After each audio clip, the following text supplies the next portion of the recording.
ब्रह्मपुर शांतिसुधा बहुमुखी सेवा केन्द्र तरफ अध्यक्षा तथा अवसर प्राप्त प्राध्यापिका डॉक्टर शांतिलता साहू सभापतित्व में आंकोली बाहानगा केनाल पार्श्व वन महोत्सव कार्यक्रम अनुष्ठित हो जाए। मुख्य अतिथि भाव ब्रह्मपुर वनखंड अधिकारी सन्नी खोकर योगदान कर जीवनदायिनी वृक्ष भगवान को वरदान होता बेले सबुज वनानी सृष्टि करने सचेतनता कराइथिले। एथिसह सेठारे 100टी विभिन्न फलंती वृक्ष सह अन्यान्य वृक्षगुड़िक रोपण करा जायतिला। तेबे चलित वर्ष गंजाम जिला ब्रह्मपुर वनखंड में 1.94 लक्ष गछ लगाजिबा सह पाखापाखि 8.2 लक्ष चारा बंटन कराजिबो और वज्रपात जनित प्राकृतिक विपर्ययर मुकाबिला पई ब्रह्मपुर वनखंड में 19,000 तालगछ समस्त फरेस्ट बाउंड्री रे लगाजिबो बोली जिला वनखंड अधिकारी सनी खोकर कहिसेंती।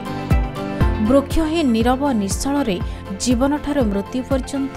सेवा और त्यागर विभूति को नहीं मानव जीवन को रक्षा करिथाय बोली कहिसेंती। वृक्ष उपरे रुचि रखिथिबा और वृक्ष को भल पाउथिबा शांतिसुधा बहुमुखी सेवा केन्द्र अध्यक्षा शांतिलता साहू एथिसह वृक्षप्रेमी कर्मचोकी गयाधर बेहेरा और अन्य मुख्य अतिथि उपढौकन दे सम्मानित करथिले। आज जो हमारा शांतिसुधा बहुमुखी सेवा केन्द्र तरफ जो प्लांटेशन प्रोग्राम वन महोत्सव रे करी बहुत भलो काम करी हमारा गयाधर बेहेरा जो सबू अरेंजमेंट्स करी हमारा ये सेटा भी बहुत भलो होई हमारा 100 नंबर ऑफ प्लांट्स से लगाइबर ये करी आज हमारा गंजाम जिला ब्रह्मपुर वनखंड रे 1.94 लाख पाखापाखि प्लांटेशन चारा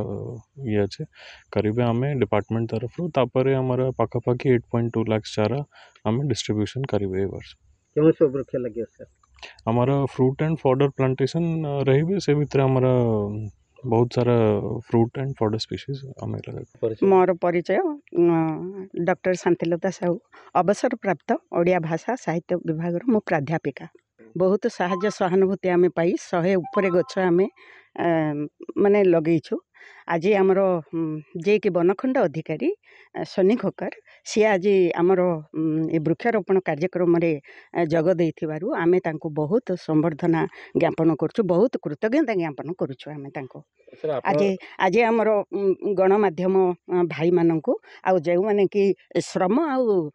स्वेदर साधना रे एते वृक्षारोपण गछ करिसने आमर गयाधर बेहेरा आमर श्रीनिवास आमर आउ जणे आउ समस्ते जो मैंने अच्छा से माने बहुत कष्ट पड़ी से माने गछ रोपण करछंती सेथिबे मु समस्त को आज धन्यवाद अर्पण करूछि। ब्रह्मपुर संजय कुमार विश्वाल रिपोर्ट खबर ओडिशा।